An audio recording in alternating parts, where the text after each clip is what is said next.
North Indian ഡിഷായിട്ടുള്ള rajma chawal ഉണ്ടാക്കാനായിട്ട് വെള്ളത്തിൽ കുതിർത്ത് വെച്ചിട്ടുള്ള വൻപയർ വേവിച്ചെടുക്കാം. ചെറുതായി അരിഞ്ഞിട്ടുള്ള വലിയ ഉള്ളി, മല്ലിച്ചപ്പ്, വെളുത്തുള്ളി, ഒരു തക്കാളി അരച്ചതുമാണ് ഇതിലോട്ട് ആവശ്യം.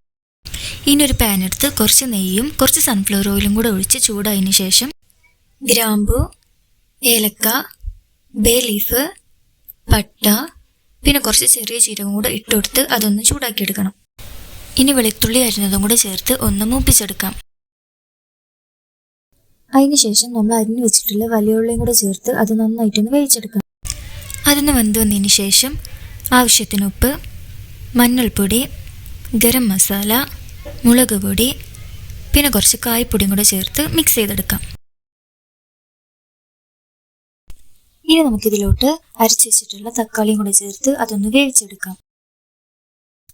ഇതെല്ലാം വെന്ത് വരുമ്പോൾ നമ്മൾ നേരത്തെ വേവിച്ച് വെച്ചിട്ടുള്ള വൻപയറും അതിൻ്റെ വെള്ളവും കൂടെ ചേർത്ത് കുറച്ച് കസൂരി മേത്തിയും കുറച്ച് മല്ലിച്ചപ്പും കൂടെ ചേർത്ത് നന്നായി തിളപ്പിച്ചെടുക്കാം. ഞാനിവിടെ സോന മസൂരി റൈസാണ് എടുത്തിട്ടുള്ളത്. അത് നന്നായി കഴുകി വൃത്തിയാക്കണം. ഇനി ഒരു പാനിൽ കുറച്ച് എണ്ണ ഒഴിച്ച് ചെറുതായി അരിഞ്ഞിട്ടുള്ള വെളുത്തുള്ളിയും കുറച്ച് സവാളയും കൂടെ എടുത്തൊന്ന് വറുത്തെടുക്കുക.